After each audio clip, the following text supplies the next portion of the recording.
네, 안녕하세요. 스픽스 마키아벨리 구독자 여러분, 오창익입니다. 연일 사건들이 터지고 있습니다. 이 사건들 어떻게 봐야 되는가?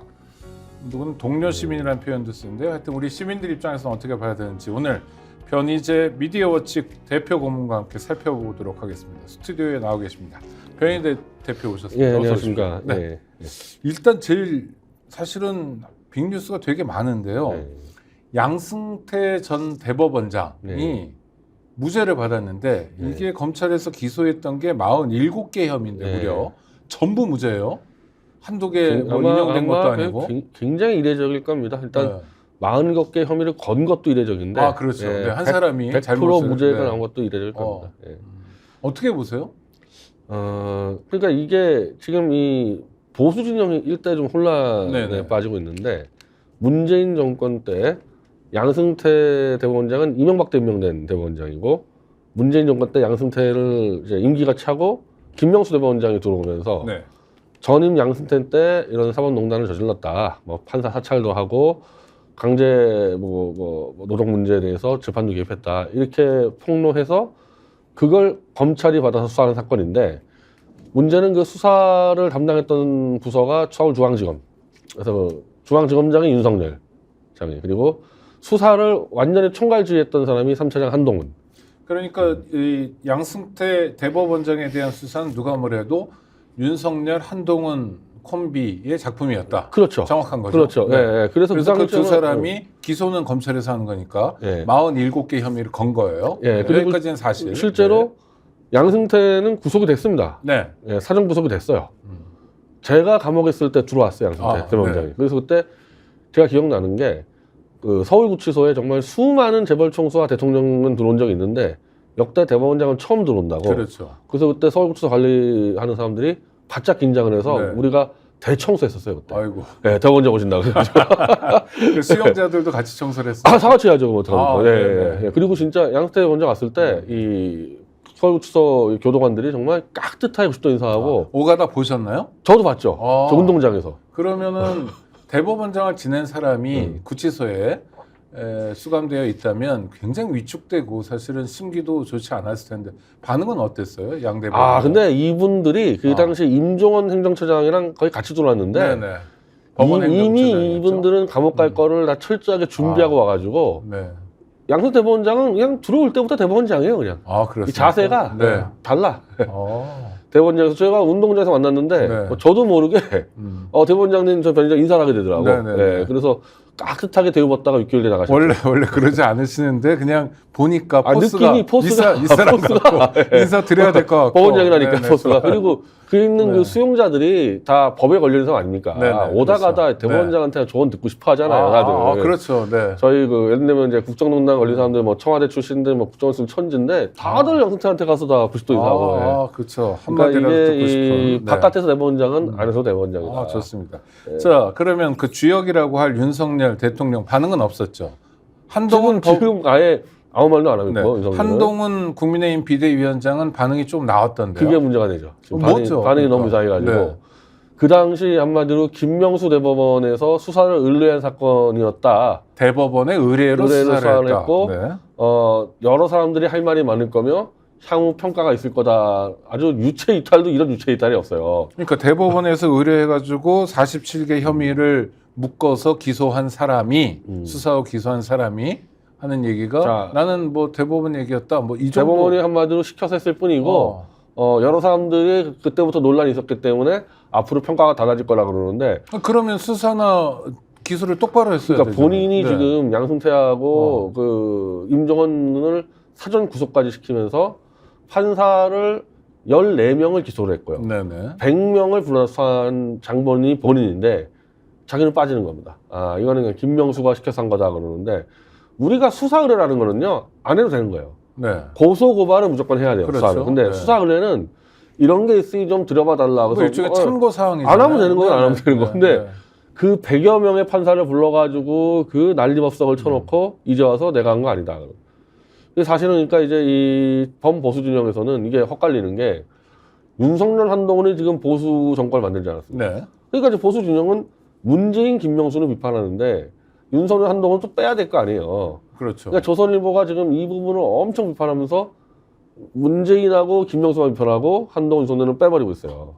그게 아니 빼려면 빼집니까? 뺄 수 있습니까? 막 간 다음에 그 이름만 안 들어가고 이제 무조건 문재인 이제 이거 했다 그러는데 다 알잖아요, 이거는. 네. 다 알잖아요. 그러니까 오늘 조갑제 같은 경우는 아주 세게 한동훈, 윤석열 책임 져야 된다라고 좀 세게 하고 있고 이제 보수 중에 한 절반 정도는 지금 책임 물어야 된다 한동훈, 윤석열에 네. 대해서. 아니, 물론 아직 1심이기 때문에 최종심까지는 더 남았지만 저는 재판이라는 게 뭐 그 항소심이나 또 상고심 대법원 가서 다퉈 보겠지만 전 중요하게 보는 게 47개의 혐의로 기소가 됐는데 하나도 빠트림 없이 전부 무죄가 됐다는 거예요.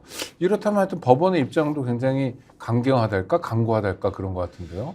그러니까 사실은 이 윤석열 한동훈의 이 특징이 원래는 이 정상적인 수사라면요 네, 사람이 미운 게 아니라 죄가 미워야 될 거 아니에요. 그렇죠. 네, 죄만 잡다 보면은 항목이 적잖아요, 당연히. 뭐 뇌물이다 그러면 뇌물만 잡으면 될 거 아닙니까? 네네. 근데 이 사람들은 기존의 뇌물죄가 아닌 거를 가지고 뇌물로, 예를 들면 재단에 이 기부한 걸 뇌물로 잡는다거나, 뭐 이재명 대표 같은 경우는 성남FC 축구의 그 협찬금을 뇌물로 잡는다거나 이런 짓을 하잖아요. 시장이 네. 자기가 구단주로 있는 네. 축구팀의 네, 협찬금을 뇌물 잡고 이런 네. 짓을 하다 보니까 뇌물이 약간 이상하잖아요. 네네. 그럼 어떻게 하느냐? 수십 가지를 다 때려 넣는 거예요. 직권남용부터 강요죄 가지고.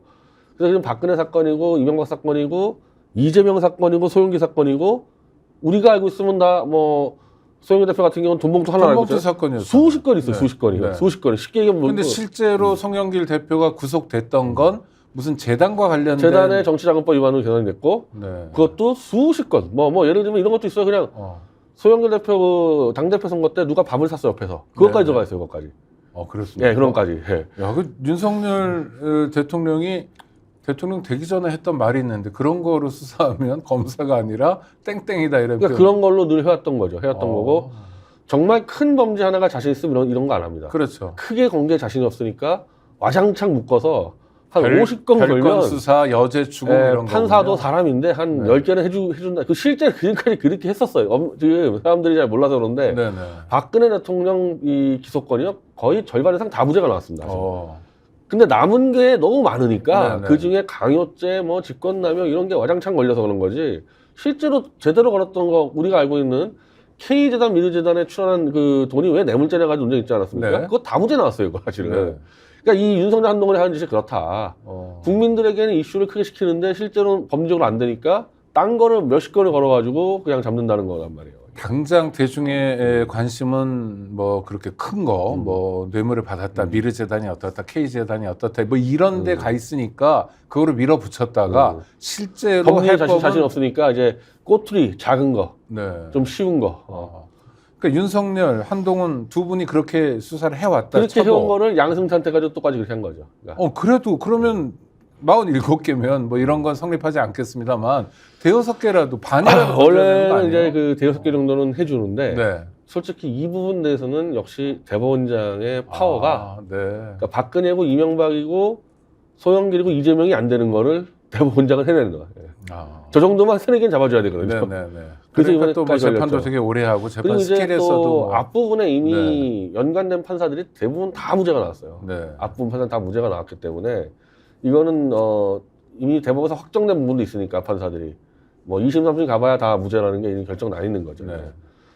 하여튼 우리 변 대표님 통해서 확인할 건 양승태 전 대법원장이 결국 그 최종적으로 어떤 판결을 받든 간에 수사고 기소했던 윤석열, 한동훈 두 사람의 책임은 자유롭지 않다. 이건 확인하고 가야 된다. 지금 이제 한동훈은 특히 이제 대통령도 아니고 이제 정치인 아닙니까? 네, 그렇죠. 그러면은 더 얘기를 해줘야 되는 거예요, 사실. 지금 이상하게 얘기했는데 네.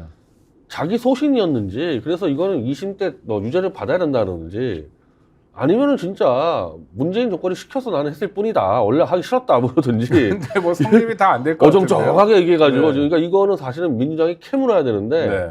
혹시 또 문제 들어갈까봐 야당이 못 캐물고 있으니까 은밀하게 덮여가는 분위기가 있는 거거든요. 이 부분 자체가. 네네. 슬쩍 빠져나가고 있다. 양쪽이 다 네. 이제 마치 태블릿 PC 사건이 그래요. 네. 태블릿 PC 사건이 윤석열 한동훈의 조작인데도 그 문재인 정권 개입했을 부분 때문에 지금 야당이 안 하는 거랑 똑같은데 난 오히려 지금 분위기는 보수에서 이번에 한동훈을 잡겠다는 의지가 굉장히 강한 것 같아요. 이 부분에서.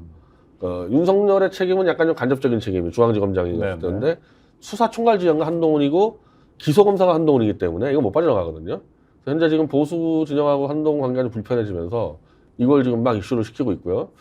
여기서 지금 이 한 가지 이 법리적으로나 좀 실질적으로 짚어드려야 될 거는 이 재판 개입 문제가 무슨 사건이냐면은 강제노동이에요. 일본의 네네네. 강제노동 사건인데 그래서 대법원 입장에서는 상고법원이라고 수건 사업이 있으니까 그것을 박근혜 정권하고 바터를 했다. 뭐 이런 지금 얘기 그 아닙니까? 내용인데 그럼 뭘 요구했냐 이런 박근혜 정권에서는 네. 이게 잘못해서 만약에 이 손배 청구가 인정되면 일본 기업의 한국에 있는 자산을 현금화 시켜야 되니까 이러면은 일본하고 재판된다. 네. 그래서 일본하고 해법을 찾을 때까지 재판을 연기해달라고 요청을 했고 실제 연기를 한 겁니다. 그래서 5년간 이제 안 열렸는데 지금 그 짓을 또 누가 똑같이 하고 있냐? 윤석열 정권이 똑같이 하고 있어요, 그 짓을 네. 지금. 우리 기억하시겠지만은 결국 5년을 연기하다가 김명수로 바뀐 다음에 선고를 내려서 이제 손배청구 인정이 된 거 아닙니까? 그랬죠. 이게 그러니까 이제 손배청구가 인정되니까 피해자들이 일본 기업의 이 자산을 한국 내 자산을 현금화 시켜달라는 재판을 걸었고 그걸 대법원이 때려야 되는데 이걸 윤석열 정권이 막고 있어요. 똑같이. 똑같은 이유로. 그 근거가 있습니까? 근거가 아니면? 박진 장관이 아예 공문을 보냈어요. 네네. 대법원에다가 일본하고 네. 해법 칠 때까지 기다려라. 그러면은 이거는 그래서 나중에 그 한겨레 신문사까지 사설이 나갔었는데 네. 지금 네가 하는 짓이나 박근혜가 하는 거 똑같지 않냐. 그러면은 이쪽이 범죄면 이것도 그렇죠. 범죄다. 그러면은 네. 아예 기소를 중단하든지 공소 기각을 하든지 완전 앞뒤가 안 맞는 얘기 아니냐. 그래서 이 건에 또 걸려 있는 겁니다 이게 지금. 네. 더군다나 박근혜 정권은 어떻게 보면은 대법 판결을 늦춘 데까지만 한 건데 윤석열 정권은 대법 판결에 나온 거를 일본 기업으로부터 돈을 받으라고 나온 거를 자기들이 마음대로 제3자가 들어가서 포스코한테 받으라 그런 거 아닙니까 지금. 네. 이건 대법 판결문을 짓밟는 거 아니에요. 대리 변제죠. 그러니까 네. 박근혜하고 양승태가 범죄라면은 이 사람들은 10배 이상 지금 중범죄 저지르는 거죠. 이건. 법이라는 건 그야말로 공정해야 되고 누구에게도 빠짐없이 제대로 적용돼야 되는데 그게 망가지고 있다는 느낌이 듭니다. 자, 그래서 오늘 네. 이런 문제들을 첫 단추를 잘못 껴놓으니까 지금 일본에서 네. 이 강제노역 문제에 대해서 김대중 오부지 정권 때 이 추모비를 세웠어요. 네, 군마현이죠. 네, 앞으로 그런 거 하지 말자고. 네. 그거 이제 취업을 했단 말이에요, 일본이 이제. 그럼 항의를 해야 되는데 아직까지 지금 한국 정부 항의를 못 하고 있습니다, 이 문제에서. 제가 언론 보다가 너무 웃긴 게 군마현 관계자가 뭐라고 그러냐면 그 추모비를 철거하면 외교 문제가 생길 거라고들 걱정했는데 여태까지 아무런 항의도 없고 외교 문제가 없었다라고 얘기하는데 너무 창피하더라고요. 그러니까 이게 지금 이 윤석열 한동훈의 양승태부터 시작된 게 이 외교까지 이어지면서 아니 그래도 항의는 그거는 해야 되는 거 아닙니까? 다 그러면? 꼬여버린 거죠. 그럼 이제 이 문제에서 한동훈이 답을 해야죠. 이건 네. 뭐냐 그러면 이거 지금. 아니 대통령도 대통령 답하고 답을 해야 외교부 되고. 장관도 답하고 네. 왜 항의조차 안 하느냐 일본은 기다리고 있는데 정말 부끄러운 뉴스였어요. 그리고 그런 기억하는 공간, 기억하는 조형물 같은 건 사실은 뭐 정치적 의미 정도 우리가 그냥 생각하는 정도만 있는 거지 법률적으로 기속력을 갖는 건 아니기 때문에 그건 얼마든지 해도 되는 게 한국 그게- 정부에서 그게 얘기를 해야죠. 단순히 한국 강제노동자만 한 게 아니고 네, 네. 전체적으로 다 한 거기 때문에 네, 네. 그거 같은 경우는 법률이 따질 거 없는 거거든요. 그러니까요. 법률 따진 게 아니기 때문에 실제로 돈 받고 끌려온 일본인들도 있습니다. 네. 거기까지 포괄해서 추모한 거니까 얘기해도 되는데 지금 이런 문제에 얽히면서 입을 다 다물고 있지 않습니까? 근데 아니 그러니까 상식적으로는 기본적인 항의, 뭐 항의의 급이 있을 거 아니야. 대통령이 하냐, 뭐 또는 외교부 장관이 하냐, 아니면 뭐 하여튼 영사급에서 하냐, 뭐 다를 수 있겠지만 기본적인 항의조차 안 하는 까닭은 뭘까요?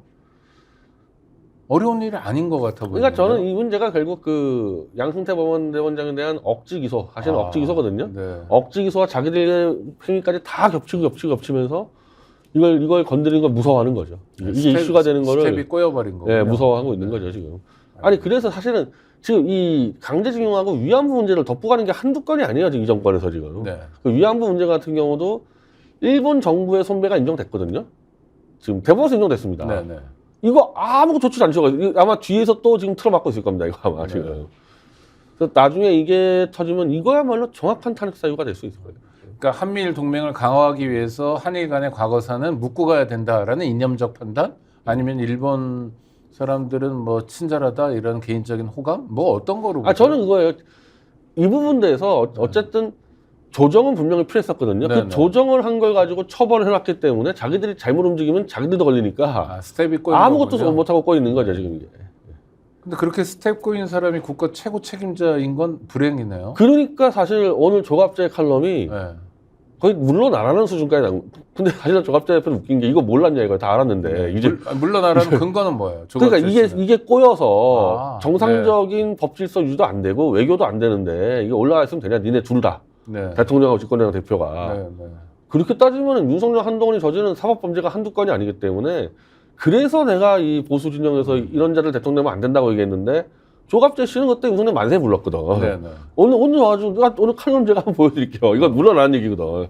반성은 하고 얘기하는 겁니까? 아니면 아니죠. 그냥 뭉치는 겁니까? 뭉치는 거죠. 이 사람 갑자기 왜 이래 일 정도로. 알겠습니다. 한 달 전만 해도 윤석열 만세 불렀던 사람이. 그래요? 네. 근데 지금 이게 범보수적으로 지금 문제는 삼고 있다. 그러니까 논리가 꼬여버리고 하니까 뭔가 성찰도 일어나는 것 같은데요. 어제 점심이 중요하다고 뉴스가 계속 나왔는데 내용은 그겁니다. 대통령 집무실에서 윤석열 대통령, 한동훈 국민의힘 비상대책위원장, 그다음에 윤재욱 원내대표, 뭐 이관섭 대통령 비서실장, 정무실장도 있었고 대변인도 있었는데 2시간 동안 점심 먹었다. 37분 동안 차 마셨다. 어떻게 보십니까? 저는 솔직히 이거 제목만 보고 이거 또 한동훈 그냥 불러다가 좀 조인트 깎구나 해서 내가 기사를 안 봤는데 여기서 처음 봤어요 기사를. 네. 한동훈하고 윤석열하고 1대1 오찬이 아니더만. 네.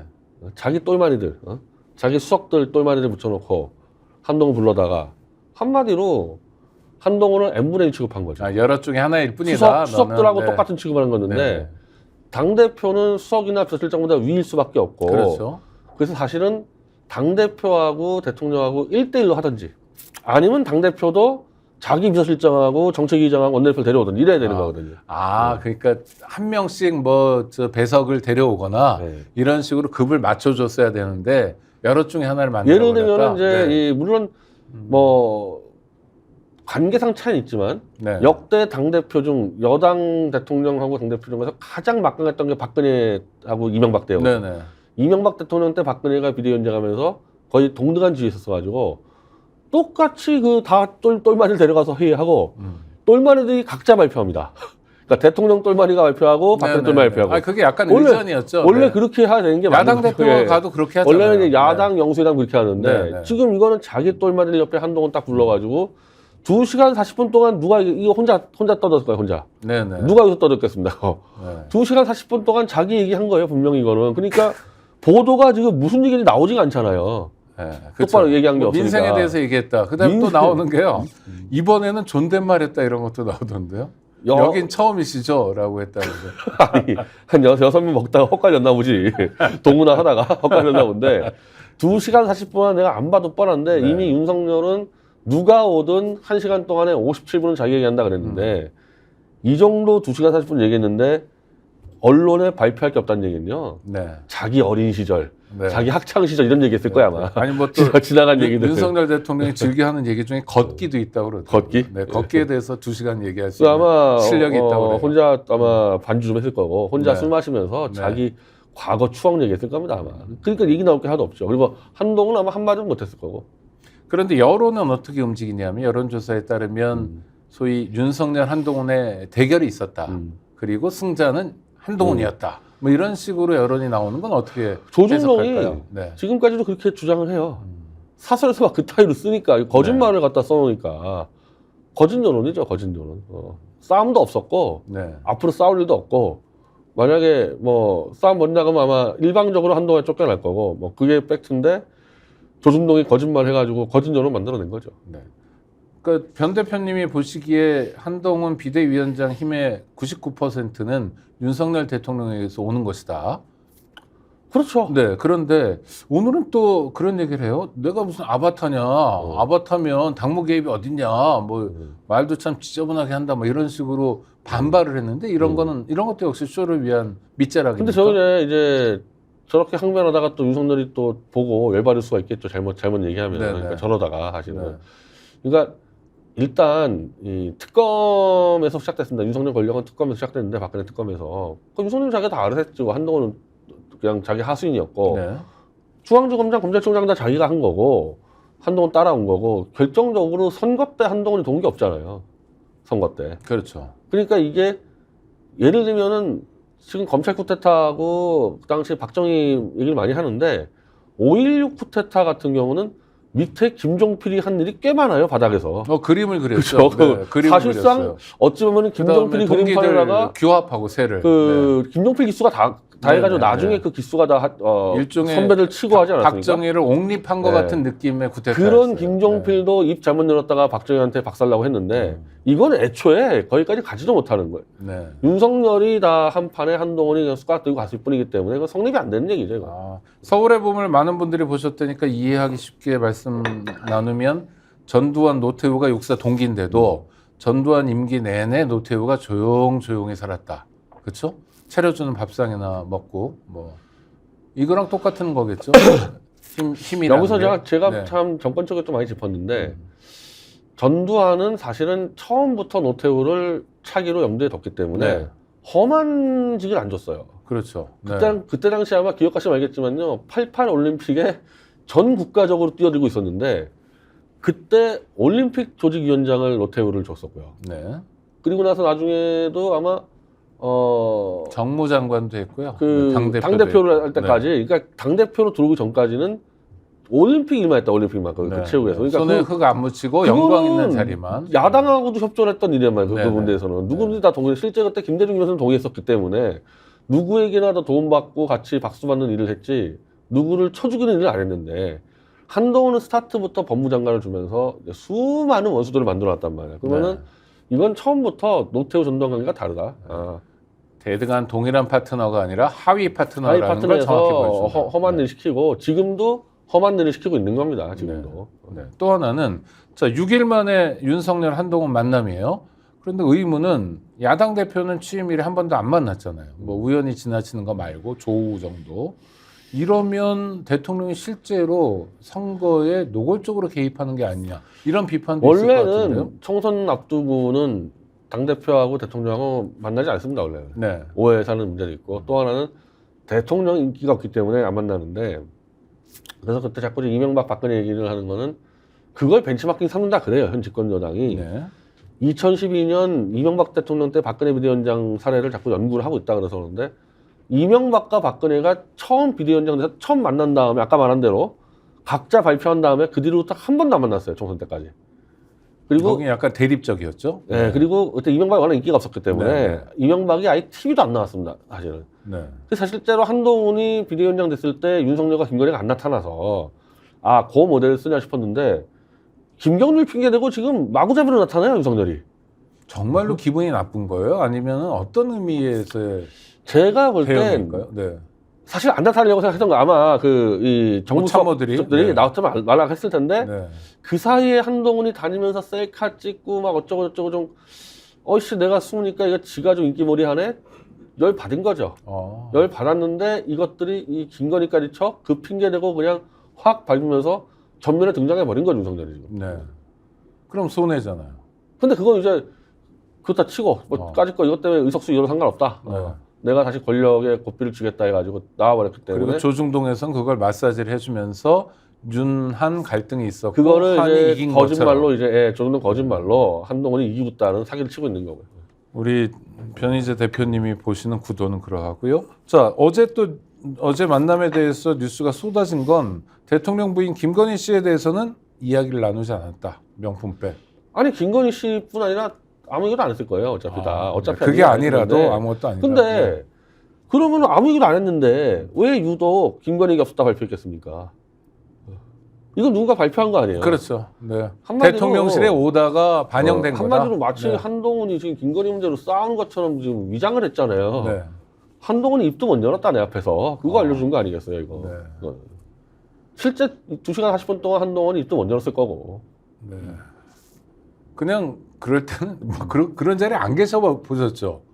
누군가가 2시간 40분 동안 혼자 떠드는 자리에 앉아. 아니 많이 있었죠. 아, 그래요? 제가 보수에서 그런 인간들 한번. 아, 이거 너무 괴롭지 않으세요? 그렇게 앉아 아유, 있으면? 그냥 뭐 전화 받으러 왔다 갔다 하고 아, 많이 네, 봤죠 네, 그런 거는. 보수 꼰대들 얼마나 많은데 그 사람들.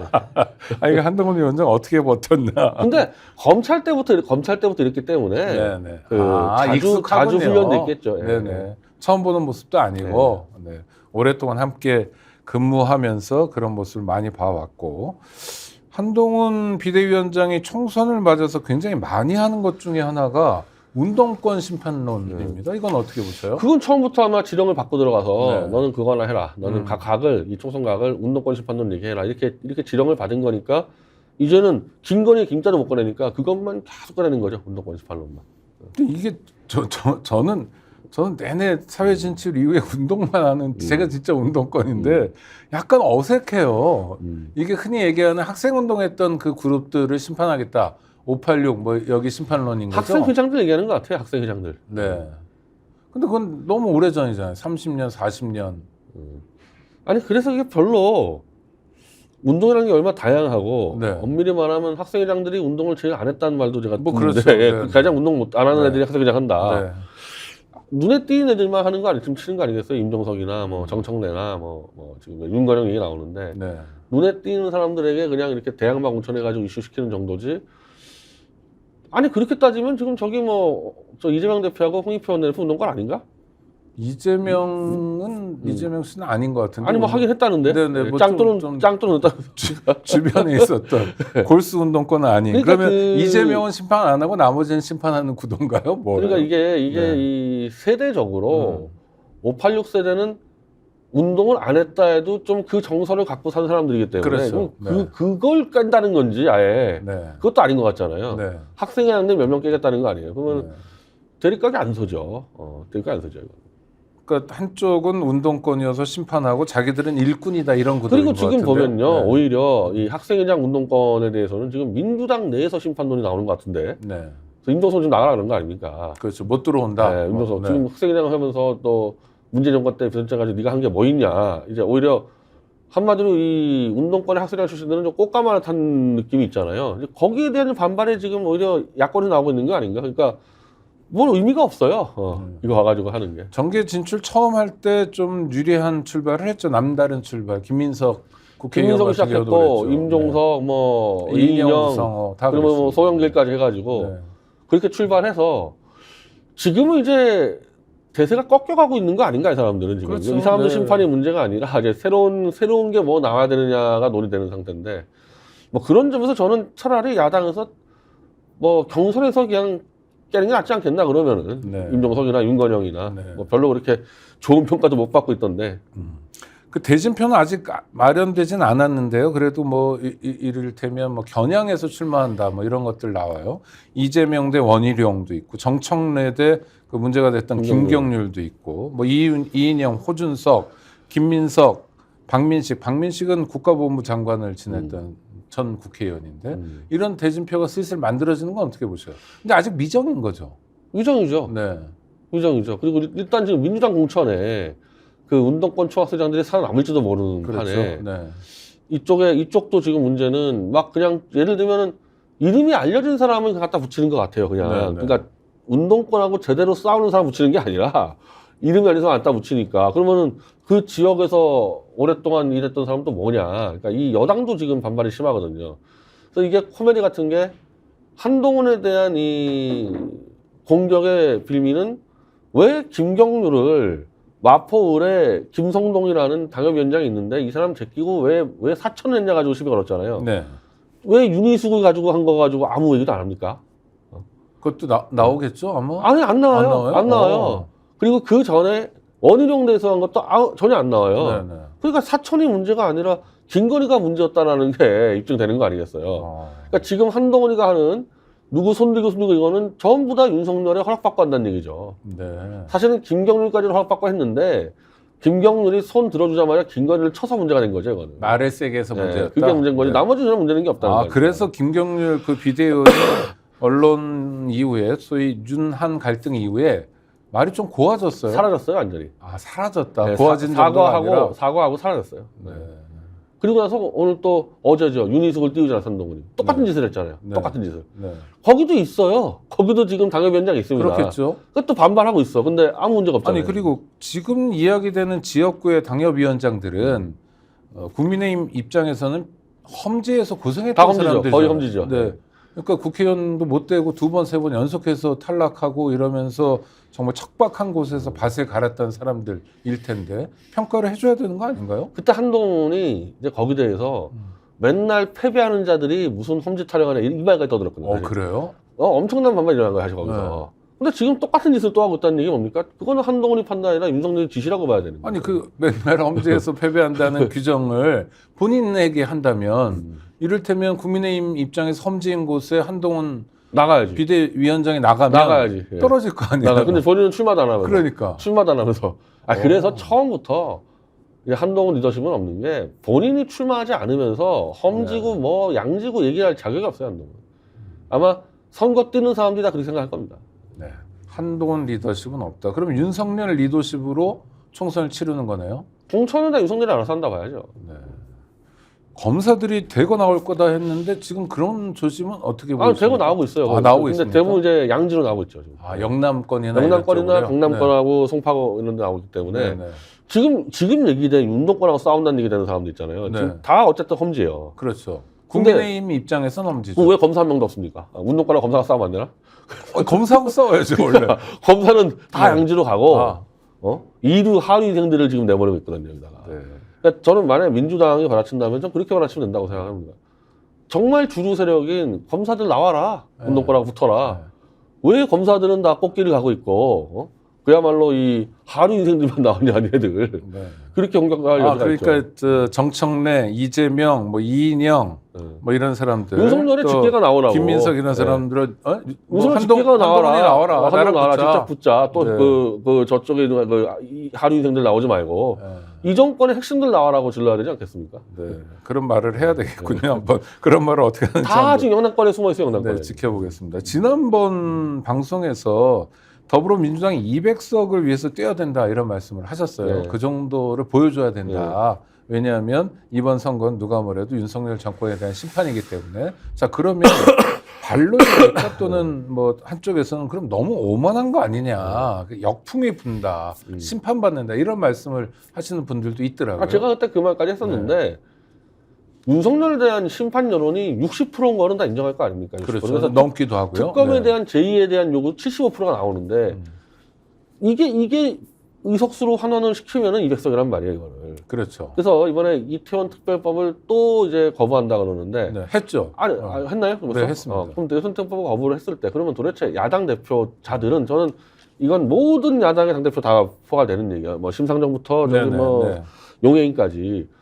자, 자기들이 묶어서 180석을 만들어서 통과시켰는데 대통령이 20석을 가지고 이제 안 되기 때문에 거부권이 있으면은 이 총선에서 국민들에게 무슨 말을 할 거냐 이거야. 반드시 이거는 통과시키려고 그러면 200석이 필요하지 않습니까? 그러면은 200석을 만들어 달라 요구해야지. 이번에 정청래 씨가 이 비례대표제를 병립형으로 바꾸자 그러면서 민주당은 151석만 해도 충분하다 그랬는데 그럼 특검은 쇼입니까? 네. 특검법 올리고 쇼 200석이 안 되면 특검 안 되는 거잖아요. 그럼 특검법 올리고 재결하고 이거 다 쇼냐고요. 이태원 참사 특별법도 네. 마찬가지고요. 어떻게 네. 처리할 거냐 이거. 근데 네. 150석이라 그러면은 총선 끝나고도 이 특검법은 절대로 통과 안 되고 윤석열은 임기를 채운다는 얘기 아닙니까? 그렇죠. 그럼 국민의 60% 70%가 지금 그거를 바라고 있냐 이 총선에서. 국민의 뜻을 저버리는 행위죠. 무슨 수를 써서라도 200석을 만들 구조를 짜서 그걸 그대로 국민에게 호소해가지고 200석을 만들어야 되고 못 만들면은 저는 이 야당 대표들은 전부 다 정계 은퇴를 한다고 봐야 되는 거예요. 네. 그리고 그걸 선언해 줘야 돼요. 국민들한테. 그런 정도의 결의를 보여줘야 된다. 안 그러면 저는 이 특검법까지 위한 건 다 쇼라고 볼 수가 없어요. 다 쇼죠. 다 쇼. 아니 그리고 오늘 당장 대통령이 이태원 참사 특별법을 거부했잖아요. 이것도 마찬가지 아닙니까? 그렇죠? 그 이태원 유족들한테 네. 이재명 대표나 용해인 대표 가서 뭐라고 설명할 겁니까? 네. 총선 때 우리가 200석 하겠습니다 얘기해야지. 우리 152석 할 거예요. 그 뭐라고 설명할 거냐고요. 그래서. 지금 윤석열 대통령 취임 이후에 9번째 거부권 행사거든요. 이건 전례가 없어요. 아니, 전례도 없고 네. 그러면 151석으로 가면 대표님 말씀 따라가면 그러면 9개가 아니라 20개, 30개의 거부권 행사 국면으로 갈 수밖에 없는 거네요. 그리고 윤석열은 임기를 채우는 그렇죠. 거고. 대통령이 원하지 않는 어떠한 법률도 만들어지지 않는 이상한 국회. 그러니까 되든 안 되든 국민들에게 200석 필요하다고는 질러야 될 거 아니면 질러서 역량이 모자라서 200석 네. 안 되면은 그거 갖고 재평가 받으면 되는 건데 왜 처음부터 151석을 가지고 나오냐고. 지금이 범야권이 180석인데 네. 151석이면 패한 선거잖아요. 그렇죠. 마이너스 30이니까. 더군다나 이 정권이 역대 최허접 정권이라는 것도 알려진 거고. 그럼 패배한 선거를 하겠다는 얘기잖아요. 네. 자세의 문제다, 태도의 문제다 이런 생각도 들게 되는데요. 제3지대 여기는 어떤 관전 포인트가 있을까요? 저는 오히려 이준석은 이미 바닥을 다 드러내서 20%대로 시작했다가 이제 7%대로 떨어지고 네. 노인 문제하고 여성 문제 잘못 걸어들여가지고 뭐 20, 30대 남성편은 얻을지 몰라도 대구에서 선거한다면서 대구에서. 대구 경북에서는 노인 연령대가 훨씬 많은데 그렇죠. 뭘로 대구에서 승부하겠다는 거지 지금 길을 잃어버렸어요 저기는. 그래서 유승민이 실패했듯이 그 당시 바른미래당하고 같은 지금 길을 간다 실패의 길을. 오히려 난 차라리 이낙연 쪽이 지금 오히려 더 결기를 좀 보이는 것 같은데 그래서 이낙연 씨가 광주 출마한다는 거거든요. 네. 지금 이낙연 결정을 했습니까? 아니면 지금 저는 내부적으로 결정한 걸로 지금 알고 있어요. 네. 이낙연 씨 최대 문제는 윤석열하고 원팀으로 보였다는 거지 않습니까? 네. 그걸 빨리 불식시켜라 광주에 나가려면은. 근데 원팀이라는 게 아예 사실이라고 하는 근거들도 많이 있어요. 이낙연하고 윤석열이. 네. 원팀이면 이 사람은 볼 것도 없는 거고 원팀이 아니고 광주 출마한다 그러면은 지금 이재명의 민주당이 똑바로 못 싸워서 문제되는 게 허다하거든요. 그럼 이낙연 씨가 제대로 윤석열 들이받고 싸우든지 차라리 그 변수 하나 남아있지 이준석 변수는 사라졌다고 봅니다. 그런 의미에서 유승민 전 대표도 이준석 신당에 결합하지 않은 거다 이렇게 봐야 됩니까? 누구보다 더 잘 알죠. 저 당의 이 길을. 네. 본인이 유승민이 창당할 때도 20% 이상이었거든요. 네. 근데 이 당은 이상하게 창당하면서부터 쫙 내려갑니다. 네. 예. 왜냐하면 기본 지지층이 없기 때문에 그래요. 대개 유승민이나 이준석이 창당하면요. 범민주당 지지층이 지지합니다. 네. 그러다가 선거가 가까울수록 민주당을 찍을 거 아니에요. 지금 그 길을 똑바로 가고 있는 거예요. 그러니까 삼김처럼 명확하게 자기 지지 기반이 없는 한 신당 창당이라는 건 정치적으로 굉장한 특히 모험이네요. 이제 이 지역, 네. 지역 기반. 지역 기반. 그러니까 예를 들면 이준석이 무슨 대구에서 무슨 표가 있냐는 거죠. 네. 박근혜하고 또 그렇게 박근혜 또 이제 긁어댔는데 없는 데서 지금 이 집을 짓고 있는 거예요. 그러면 이낙연 씨, 이준석 씨 둘 다 유의미한 정치 세력으로 생존할 수 있을까요? 이후에? 총선 이후에? 아니 저는 이낙연 씨가 그 윤석열하고 들이받지 못하면 네. 뭐 광주로 출마하든 뭘로 출마하든 아마 어려울 텐데 다만 이낙연 씨는 윤석열과 원팀이라는 얘기가 하도 많으니까 광주에서 자기가 뭐 일정 정도 한 30% 표를 얻었다. 그럼 그 네. 표를 들고 윤석열하고 딜을 칠 수 있겠죠. 그건 개인적인 딜을 치는 거고 광주에서 출마하려면 이재명 욕보다는 윤석열 욕을 훨씬 그렇죠. 더 많이 해야 네, 그래도 그래야죠. 투표 요인이 될 네. 거 아니에요. 네. 혹시 좀 양해를 구해서 네. 위장으로 욕할 수 있겠죠. 네. 위장으로 욕할 수 있겠죠. 양해를 구해서. 한동훈이 했던 네, 것처럼, 것처럼 약속으로 할 수 있겠죠. 양양자 의원이 이준석 대표하고 합당을 하게 된 건 평가할 대목이 없습니까? 근데 어차피 이 범보수당은 이번 선거를 전후로 재편을 할 거예요. 네. 이게 이대로 안 돌아가거든요, 지금 이게. 그래서 범보수가 재편될 때 이낙연이든 이준석이든 결합할 가능성이 높으니까 양양자 씨는 이준석에 들어가서 결합하겠다 생각을 하겠죠.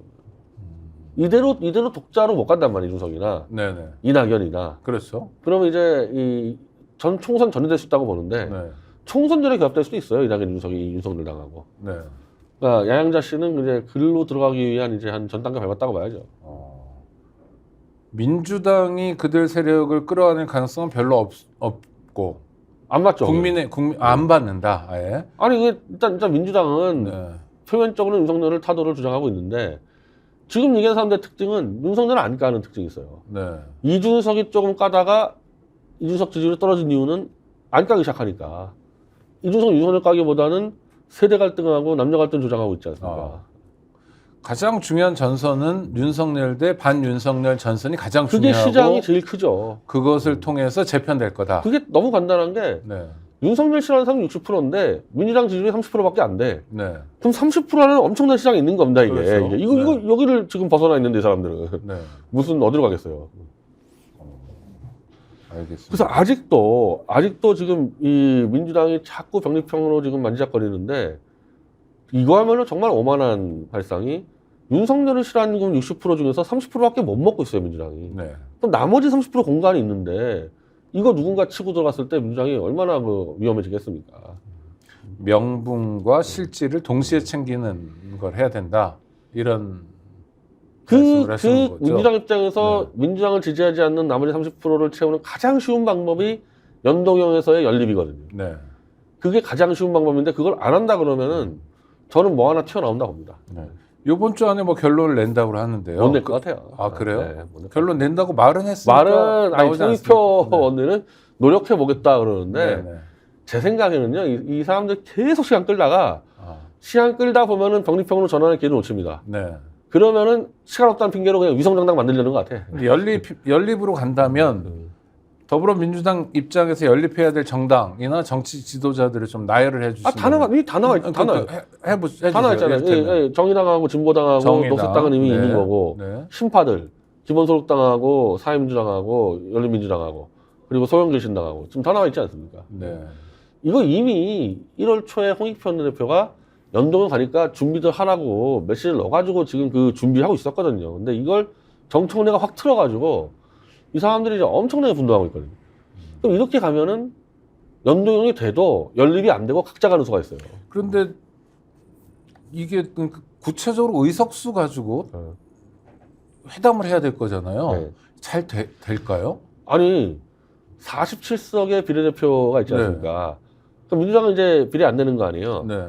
목표는 47석 중에서 윤석열을 반대하는 70% 60%를 먹어야 되니까 30석을 목표로 해야 될 거 아닙니까? 네. 그래서 국힘당 위성정당이 17석 먹는 거고 네. 30석이고 그리고 30석 중에서 민주당이 지금 30% 아니에요 지지율이. 네.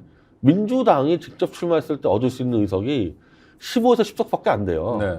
그러면 10에서 15석을 가져가면 돼 민주당이 30석 중에서 네. 반을. 네. 그럼 나머지 15석 가지고 군소정당이 오디션 방식으로 나누면 되거든요. 이건 일정 정도 룰이 정해져 있는 거예요. 네. 그래서 큰 이해 충돌은 없을 거다. 그리고 지역구는요. 네. 지역구는 이미 민주당은 통합진보당 때부터 수많은 후보 단일화 사례를 갖고 있어요. 데이터를. 네네네. 그대로 하면 됩니다. 여론조사 단일화 해가지고. 네. 그리고 그럼 뭐 주로 민주당 후보 거의 다 단일화가 이겼죠. 되겠죠. 거의 다 네. 이기고 특수하게 몇 군데만 이제 예를 들면 심상정, 뭐 심상정이나 이런데. 이정이나 네. 몇 번 이긴 거고. 그러니까 네. 예를 들면 지금에서 노회찬. 이제 네. 뭐 용해인 정도 이길 수 있겠죠. 네. 한 10석도 안 될 겁니다. 그렇죠. 이게 한두 번 한 게 아니야, 민주당 입장에서. 아니, 나는 정청래 씨가 지금까지 딴 데서 정치한 것 같아. 지금까지 민주당이 후보 단일화 가지고 얼마나 많이 했습니까? 네. 그 노하우가 있는데 뭘 걱정하냐고요. 그러니까 변 대표님이 말씀해 주시는 건 일관되게 반윤석열 전선으로 뭉치면 넓혀라 이거죠. 네. 그래서 뭉치면 명분도 없고 실리도 얻는다. 그래서 70% 누구나 다 이기는 60%에서 윈윈이다. 70%의 득표를 윤석열 반대하는 범민주 진보 지역이 다 얻으면 그럼 네. 이게 200석 되는 거라는 거죠. 네. 민주당이 꼭 200석 먹는 거는 불가능할 수 그거 있지만 지금은 30%밖에 안 되는데 그렇죠. 그거 안 되는 거 불가능할 수 능력이 안 있지만 되는 거 가지고 여럿이 함께라면 네, 거부권 국면도 넘어설 수 있고 윤석열 심판도 할 수 있다. 그 길을 가야 된다. 눈에 보인다. 이런 말씀이죠? 그리고 지금까지 다 네. 그렇게 알고 왔어요. 네. 제가 촛불하고 같이 집회를 왔지 않습니까? 이거 처음 나온 얘기가 아니라 제가 네. 촛불하고 집회 한 1년 넘었는데 그때부터 이 얘기를 제가 듣고 왔다니까요. 네. 근데 갑자기 지금 틀리고 있는 겁니다. 이 민주당 당권파에서. 네. 익숙한 거다. 결정만 하면 되는 거네요. 결단만 하면 되는 거고 그 결단 주체는 누가 뭐래도 이재명 이재명 대표가 해야 대표죠. 되는 거죠. 이재명 오늘도 대표가. 한동훈이 이재명 하나 때문에 선거법 안 된다고 지금 난리치고 있는데 네. 이 모든 비난을 이재명 혼자 다 맡고 있는데 네. 그걸 얻어맞으면서 어떻게 민주당 단독으로 뭘 151석을 합니까? 저렇게 욕을 먹고 있는데. 그러면 151석도 어려워질 수 있다. 위험하죠. 그러니까 지금 결정을 해야 될 때가 됐고 그래서 더불어민주당 국회의원 적어도 80명 정도가 성명을 통해서 그런 얘기를 해주고 그 있는 사람들은 거군요. 네. 지역구 출마자들인데 되게 네. 이게 판이 깨지면 정의당이나 진보당 같은 경우 한 100석은 낼 수 있어요. 각자 그렇죠. 각자. 많이 나올 거예요. 그러면은 네. 2, 3%씩 가져가도 수도권에 막 나오기 시작하면은 거기서 2%씩만 가져가면은 이 현실적으로 뉴탐사에서 이걸 시뮬레이션을 했는데 네. 지난 총선 때 엄청난 압승을 거뒀죠 민주당이. 그랬죠. 그래봐야 3% 이하로 이긴 게 40석이고 네. 3% 이하로 준 게 20석인데 어. 60석이 흔들린다는 거야 3% 가지고. 네.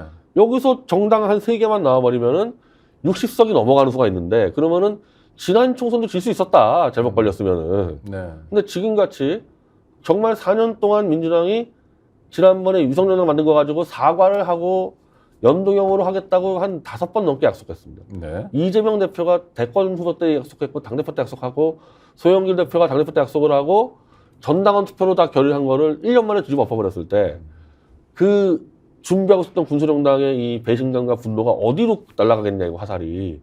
민주당 욕하겠죠. 네. 선거에 나와서 누굴 욕하겠냐는 겁니다. 네. 그러면은 60석이 흔들린다는 거예요, 60석이. 네. 그래서 무슨 151석을 하라는 거예요. 네. 구독자 여러분 들으신 바와 같습니다. 지금은 범야권이 무릎을 맞대야 될 때고요. 시간이 얼마 남지 않았습니다. 이번 주에 결론이 나지 않아도 좋으니 제발 우리 변 대표가 말씀하시는 대로 좋은 방향으로 결론이 났으면 좋겠습니다. 그래서 총선에 사실 윤석열 심판도 중요하지만 그거 말고 챙겨야 될 국정과제도 엄청나게 많잖아요. 이태원 참사도 챙겨야 되고 쌍특검도 챙겨야 되고 뭐 간호법 엄청 많습니다. 그런 미뤄둔 숙제들을 챙기는 총선이 됐으면 좋겠고요. 오늘 변희재 대표와 함께한 시간 마무리하도록 하겠습니다. 구독자 여러분과 인사 나눠주시죠. 예, 시간이 바뀌어가지고 2시 50분 화요일 날. 예, 매주 내가 다음 주에 재판이 있어가지고. 저도 다음 주에 지방 출장이 있어서 그래? 다음 주로 시간을 한번 넘어가는데 맞춰보시죠. 다음 주에 제가 홍준표 씨하고 제 재판이 있어가지고. 뭐 원고입니까 피고입니까? 어제 원고입니다. 네, 다행입니다. 홍준표 네. 씨가 저의 막말을 퍼본 게 있어가지고. 네. 알겠습니다. 승소하시기 바랍니다. 구독자 여러분 감사합니다. 고맙습니다.